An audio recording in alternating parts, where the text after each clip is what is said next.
충만하시기를 주님의 이름으로 축복합니다. 6월은 우리 민족의 역사 속에 아주 특별한 달입니다. 나라를 위해서 희생한 순국 선열들을 기억하고 추모하는 현충일과 민주화를 위해서 투쟁한 60 민주화 항쟁 기념일이 있고요. 그리고 우리 민족의 잊을 수 없는 6.25라고 하는 전쟁의 아픔의 역사가 있는 그러한 달이기도 합니다.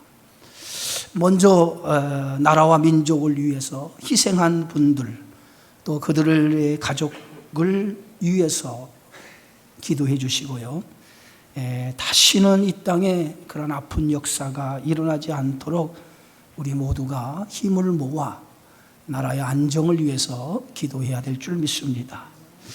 오늘은 전국에 있는 감리교회뿐만 아니라 타 교단에서도 나라와 민족을 위해서 희생한 이들을 기리는 순교자 기념주일로 지킵니다. 특별히 남북 평화 그 통일을 위한 24시간 릴레이 기도 대행진이 우리 감리교단에서는 오늘 주일을 맞아서 전 교회가 24시간 릴레이 기도 운동을 하자라고 하는 운동이 시작되는 날이기도 합니다. 우리가 각자 있는 곳에서 하루에 10분 좀 시간을 내셔서 저녁이든 어떻든 여러분들이 있는 현장에서 나라와 민족을 위해서 함께 기도해 주시면 이 기도가 하나님 앞에 상달되어서 이 민족이 정말 하나님의 은혜 가운데 놀라운 안정과 또 남북 평화 통일이라고 하는 이 역사를 이루지 않을까 그렇게 생각을 합니다. 독일 남부 유태인 포로 수용소 출구에 보면 이런 글귀가 새겨져 있다고 합니다. 역사를 기억하지 않는 자에게 반복이라는 재앙이 반드시 임한다라고 하는 그런 문구입니다. 역사를 기억하지 않으면 다시 그 재앙이 임하게 되어진다는 거예요. 또 영국의 문명 비평가인 웰스는 이렇게 말합니다. 역사의 비극은 역사에게서 아무것도 배우지 않는 것이다 라고 말했습니다. 역사를 통해서 배우지 않을 때 비극이 찾아온다는 거예요.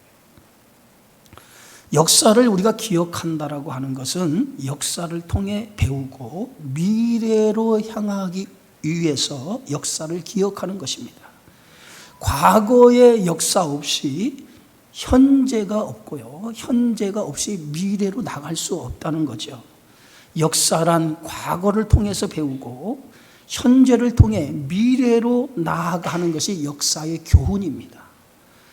대한민국은 6.25라고 하는 전쟁의 아픔, 씻을 수 없는 역사의 아픔을 가지고 있는 나라예요. 우리는 아직도 6.25라고 하는 전쟁의 아픔에서 벗어나질 못하고 있어요. 아직도 우리는 남과 북이 서로 재치가 되어 분단의 아픔이라고 하는 그 아픔을 안고 사는 이 지구상의 가장 유일한 분단 국가입니다. 전쟁을 경험한 세대들은 전쟁의 아픔이 얼마나 큰지를 알고 있어요. 다시는 이 땅에 그러한 6.25와 같은 전쟁의 비극이 일어나지 않아야 된다라고 말하고 있습니다. 그러기 위해서 전쟁이 일어나지 않기 위해서는 진정한 평화가 이 땅에 이루어져야 돼요. 그래야만이 이 전쟁이라고 하는 이 고통에서 아픔에서 벗어날 수 있다라고 생각합니다. 그러면 전쟁이라고 하는 이 공포로부터 벗어나기 위해서는 남과 북이 지금 나누어지고 있지만은 이 남과 북이 서로 하나가 되어 평화를 통해서 이루어질 수 있다라고 생각을 합니다. 그러나 남과 북이 하나가 되는 통일은 현실적으로 보면 굉장히 어려운 문제예요. 남북 간에 서로 이해관계가 얽혀 있고요. 또 남과 북의 이해관계만 얽혀 있는 것이 아니라 주변 국가들의 정치적인 이해관계가 맞물려 있기 때문에 이것을 풀어간다라고 하는 것은 인간의 지혜와 해법으로는 한계가 있다는 거예요. 저는 개인적으로 남과 북의 이데올로기를 뛰어넘어 하나가 되는 일은 인간의 힘으로 할 수 없다고 생각합니다. 오직 이 일은 전능하신 하나님만이 하실 수 있다라고 저는 믿습니다. 우리가 성경에 보면 그 야곱과 에서 한 배에서 태어난 형제지요. 그런데 그 야곱과 에서가 20년을 원수처럼 지내게 되어지죠. 야곱이 20년 만에 고향으로 돌아온다고 하는 소식을 에서가 듣고 야곱이 자신을 속이고 고향을 도망친 그 일을 기억하고 400명의 가신들을 데리고 야곱을 죽이려고 기다리고 있는 장면을 볼 수 있어요. 야곱은 형 에서가 자기를 죽이려 한다라고 하는 소식을 듣고 두려움을 갖습니다. 그리고 그 위기를 모면해 보려고 인간적인 지혜와 방법을 다 동원을 하죠. 오늘 창세기 32장에 보면 야곱이 심히 두렵고 답답하여 자기와 함께한 동행자와 양과 소와 낙태를 두 떼로 나누고 이르되 에서가 와서 한 떼를 치면 남은 한 떼는 피하리라. 야곱은 자신이 가지고 있는 모든 그런 지혜를 동원해서 형 에서가 자기를 치면 자기가 피할 길을 마련해야겠다라는 생각 속에서 자신이 가지고 있는 재산을 두 떼로 나누고 그리고 여차하면 도망갈 계획을 세웁니다. 그리고 자신이 가지고 있는 재물 중에 일부를 형 에서를 위해서 준비하고 자신의 종들에게 각각 그 예물을 나누어 준 다음에 시차를 두고 그 예물을 형에게 보내게 되어지죠.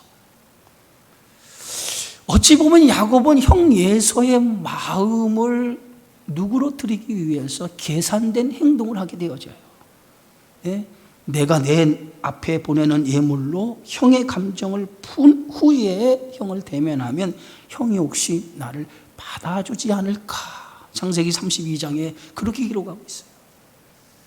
형에게 줄 예물을 먼저 종들을 통해서 보내고 난 다음에 야곱은 두 아내와 두 여종과 11 아들을 야복 나루를 건너게 하죠. 그리고 이제 야곱은 홀로 야복 나루에 남습니다. 20년 전에 고향을 떠날 때도 야곱은 혼자였어요. 그런데 20년 만에 고향 땅으로 돌아왔는데 이번에도 야곱은 모든 자녀들과 재산과 아내를 건너보내고 홀로 야복 나루에 남게 되어집니다. 20년 전 야곱은 고향을 떠나 예삼촌이 사는 밧담 아람으로 가다가 해가 져서 하룻밤을 루스라고 하는 지역에서 하룻밤을 자게 되어지죠. 야곱은 하늘을 지붕 삼아 돌을 베개 삼아 잠을 청하는데 이리 뒤척 저리 뒤척 하다가 잠이 오질 않아요. 그러다가 야곱이 깜빡 잠을 들었는데 그 잠 속에 꿈을 꾸게 되어져요. 그 꿈은 어떤 꿈이었습니까? 하늘과 땅의 사닥다리가 놓여져 있는데 하나님의 사자들이 그 사닥다리를 오르락 내리락 하고 있고 그 하늘 꼭대기, 사닥다리 놓인 하늘 꼭대기에서 하나님의 음성이 들리기 시작을 했어요. 창세기 28장 13절 15절에 보니까 이렇게 기록하고 있습니다. 나는 여호와니. 방송실 자막 좀 띄우세요. 나의 조부 아브라함의 하나님이요 이삭의 하나님이라. 내가 누워있는 땅을 내가 너와 내 자손에게 주리니 내 자손이 땅에 티끌같이 되어 내 서쪽과 동쪽과 북쪽과 남쪽으로 퍼져 나갈지며 땅의 모든 족속이 너와 내 자손으로 말미암아 복을 받으리라. 내가 너와 함께 있어 내가 어디로 가든지 너를 지키며 너를 이끌어 이 땅으로 돌아오게 할지라. 내가 내게 허락한 것을 다 이루기까지 너를 떠나지 아니하리라. 야곱은 하룻밤을 루스라고 하는 곳에 잠을 청했는데 그곳에서 꿈속에서 자신의 조상인 아브라함의 하나님, 이삭의 하나님, 그 하나님을 그가 꿈속에서 만나게 되었어요. 그러면서 꿈에서 깨자마자 야곱은 이렇게 고백하죠. 여호와가 과연 여기 계시거늘 내가 알지 못하였노라. 그러면서 자신이 베개로 삼았던 돌을 가져다가 기둥으로 세우고 그 위에 기름을 붓습니다. 그리고 그 장소를 루스라고 하는 지역을 이름을 바꿔서 베델이라고 명명을 하죠. 그리고 그는 하나님 앞에 서원을 하죠. 여러분, 베델이라고 하는 이름의 뜻은 뭐예요? 하나님의 집이라고 하는 그러한 뜻을 가지고 있잖아요. 그래서 그곳이 루스인데 루스가 변하여 베델이 된 거예요. 그곳에서 야곱이 서원을 하는데 그 서원하는 내용이 창세기 28장 20절에서 22절에 말씀이 있습니다. 우리 자막을 한번 보시고 우리 함께 읽습니다. 야곱이 서원하여 이르되 하나님이 나와 함께 계셔서 내가 가는 이 길에서 나를 지키시고 먹을 떡과 입을 옷을 주시어 내가 평안히 아버지 집으로 돌아가게 하시오면 여호와께서 나의 하나님이 되실 것이요 내가 기둥으로 세운 이 돌이 하나님의 집이 될 것이요 하나님께서 내게 주신 모든 것에서 10분의 1을 내가 반드시 하나님께 드리겠나이다. 야곱은 그 베델에서 하나님께 소원하는데 그 소원이 하나님께서 나를 평안히 아버지 집으로 돌아가게 해주시면 여호와께서 나의 하나님이 될 것이다. 그리고 내가 가진 모든 것을 써 10분의 1을 하나님 앞에 드리겠다라고 소원을 합니다. 그리고 야곱은 외삼촌이 있는 곳으로 떠나게 되어지죠.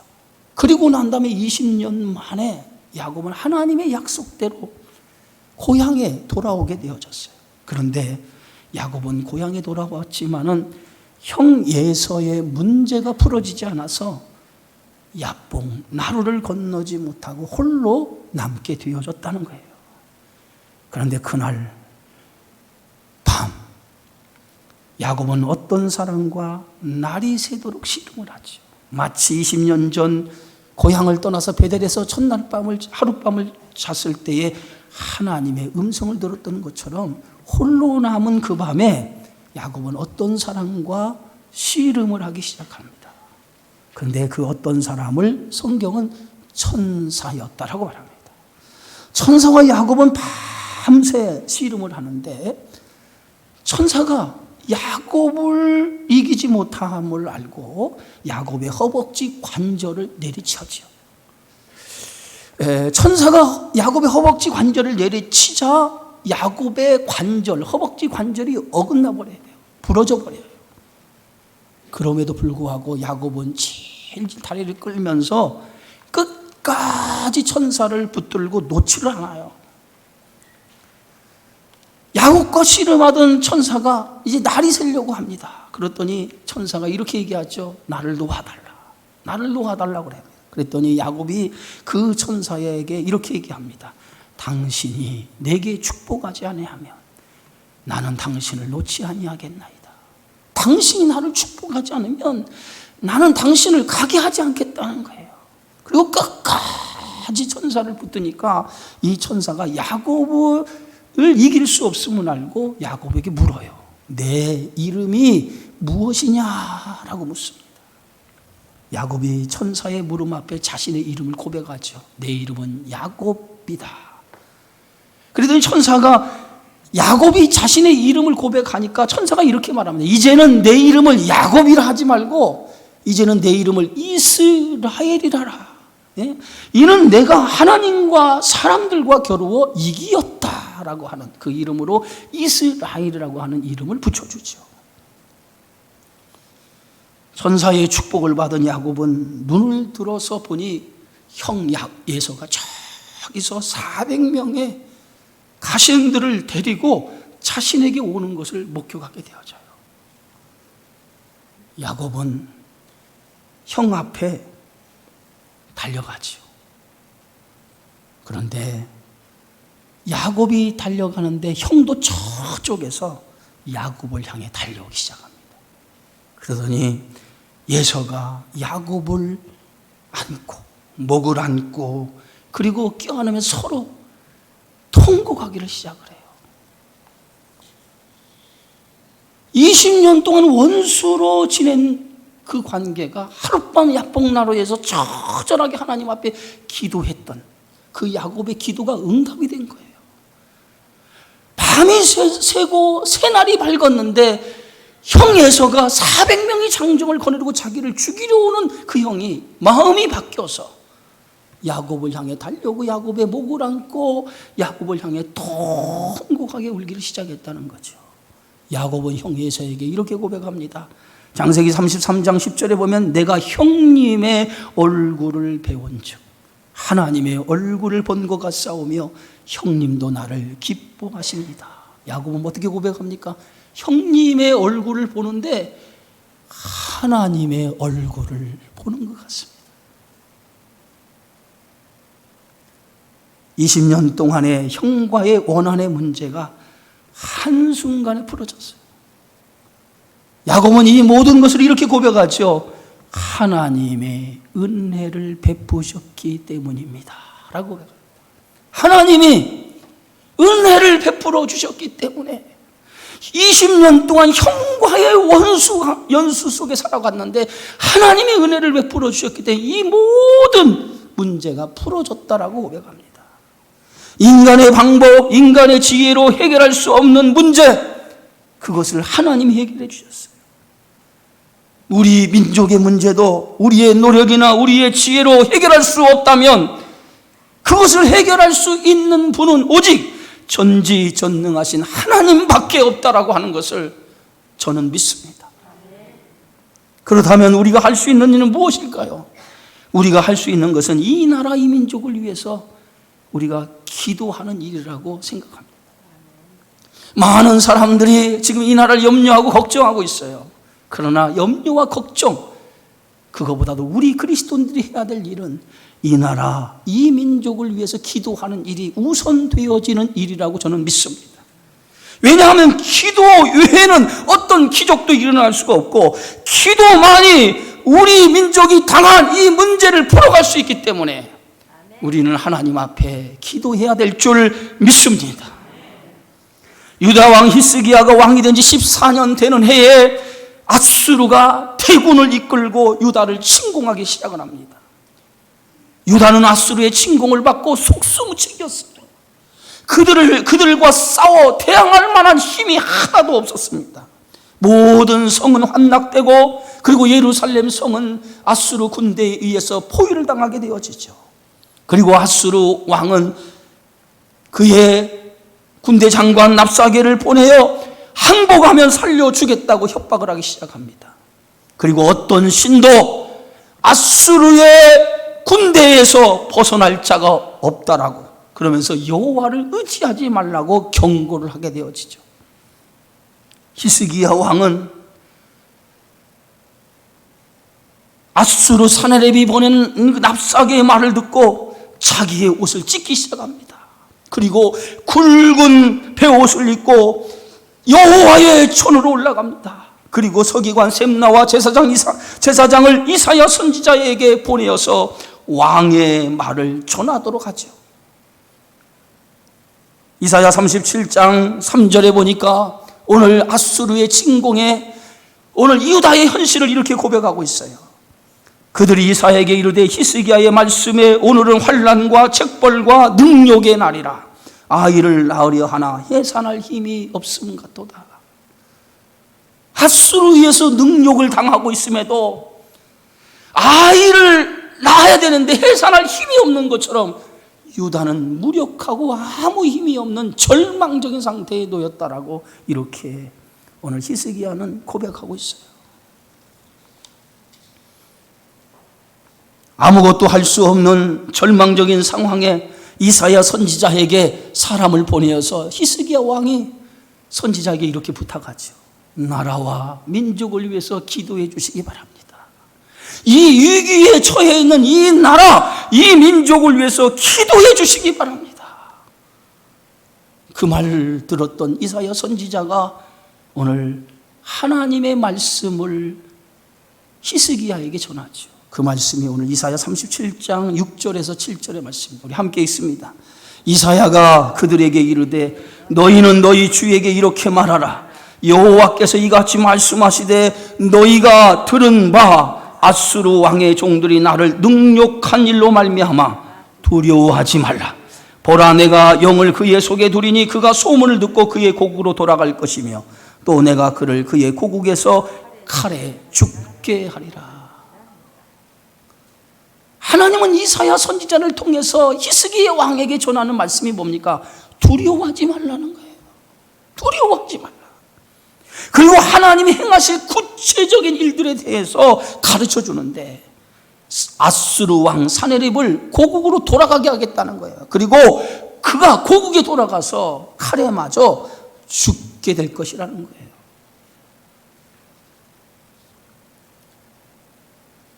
아수르 왕 사네립은 구스 왕 다르하다가 아수르에 진군했다는 소식을 듣고 다시 한번 사네립은 히스기야 왕에게 항복 문서를 보내면서 위협하기 시작하죠. 그때에 히스기야 왕은 그 항복 문서를 들고 하나님의 전으로 찾아갑니다. 그리고 하나님의 전에 올라가서 그 항복 문서를 하나님 앞에 펴놓고 기도하기를 시작해요. 이사야 37장 16절 17절입니다. 우리 함께 말씀을 읽겠습니다. 그룹 사이에 계신 이스라엘 하나님 만군의 여호와여, 주는 천하 만국의 유일하신 하나님이시라. 주께서 천지를 만드셨나이다.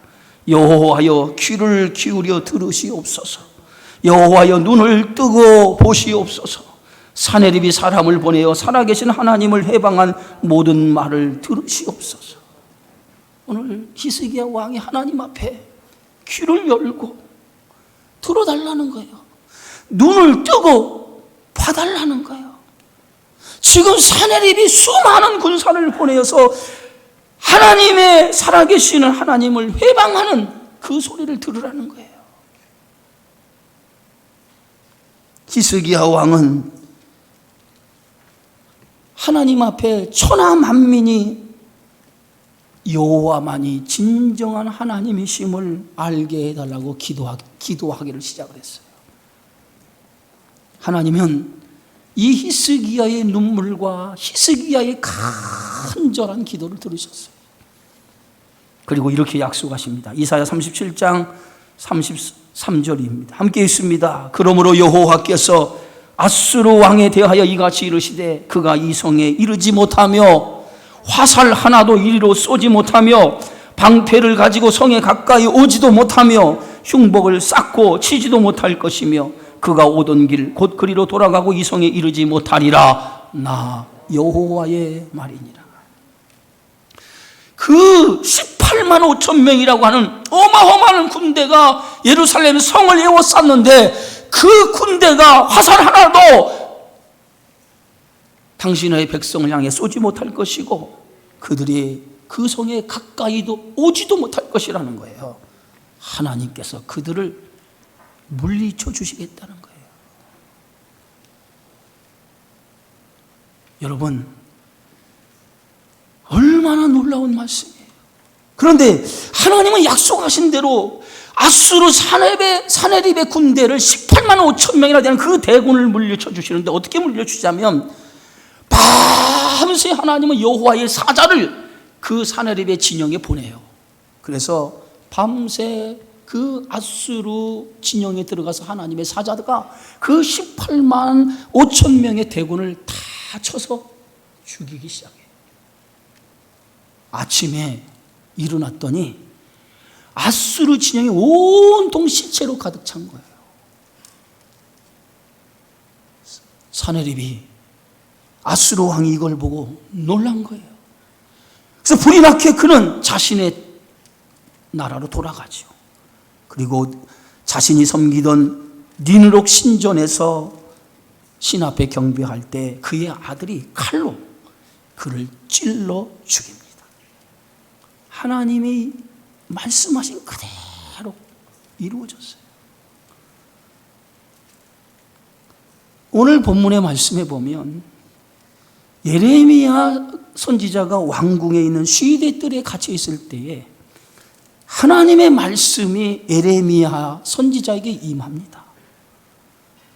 그 말씀이 오늘 본문의 말씀이에요. 오늘 예레미야 33장 2절에 3절의 말씀 함께 읽습니다.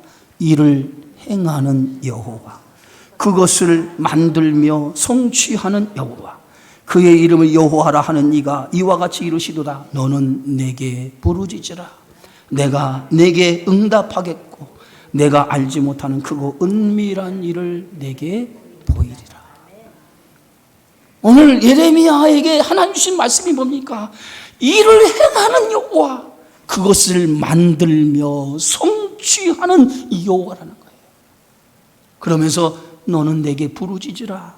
내가 응답하겠고 내가 알지 못하는 크고 은밀한 일을 내게 보여주시겠다라고 약속을 하셨어요. 하나님은 어떤 분이십니까? 하나님은 일을 행하시는 분, 그것을 만들며 그 일을 성취하시는 전지전능하신 하나님이신 줄 믿으시기 바랍니다. 과거와 현재, 미래까지도 역사를 주관하시고 그 역사 속에 여전히 일하시고 계시는 전능하신 하나님, 그분이 바로 우리가 믿는 하나님이신 줄 믿습니다. 하나님께 부르짖으면, 너는 내게 부르짖으라. 하나님께 부르짖으면 하나님은 응답하시겠고 우리가 알지 못하는 크고 은밀한 일을 보여주실 것이라고 약속하고 있습니다. 이 민족, 이 나라를 위해서 우리가 하나님 앞에 기도하면 하나님은 일을 행하시는 여호와, 그것을 만들며 성취하는 여호와께서 하나님의 우리의 기도를 응답하시고 놀라운 역사로 인도해 주시리라 믿습니다. 느헤미야는 페르시아 왕궁에서 왕의 술을 맡은 관원이었어요. 어느 날 느헤미야는 조국 유다로부터 고향의 소식을 전해 듣기 시작을 해요. 그런데 그 소식을 듣는데 너무도 참담한 소식이었어요. 나라는 멸망을 당하고 많은 사람들이 포로로 잡혀가고, 포로로 잡혀가지 않는 사람들은 환난과 능욕을 받았고, 예루살렘 성은 허물어지고 성문들은 불탔다라고 하는 그러한 소식을 들어요. 그런데 여전히 자신의 고국이 회복이 되지 못한 채로 황폐한 채로 남아있다라고 하는 그 소식을 듣고 예레미야는 견딜 수가 없었어요. 그리고 그날부터 그는 금식하며 하나님 앞에 통곡하며 기도하기를 시작을 합니다. 예레미야는 조국의 이 문제, 그 문제가 지금 자신의 문제로 다가온 거예요. 그러면서 하나님 앞에 금심하며 절규하듯이 기도하기 시작합니다. 그러면서 느헤미야는 제일 먼저 하나님 앞에 회개하기 시작해요. 이 민족이 이러한 참담한 지경에 이른 것은 나의 죄 때문에 그렇습니다 라고 그 민족의 참담한 현실을 자기의 문제로 받아들이고 하나님 앞에 자기의 죄를 회개하는 일을 먼저 시작하게 되어졌다는 거예요. 이 민족의 아픔, 이 민족의 일은 오늘 나의 문제라고 생각해야 될 줄 믿습니다. 그것이 그리스도인이에요. 조국의 현실 앞에 그것은 나의 문제라고 생각하고 하나님 앞에 처절하게 눈물로 기도하며 회개했던 느헤미야.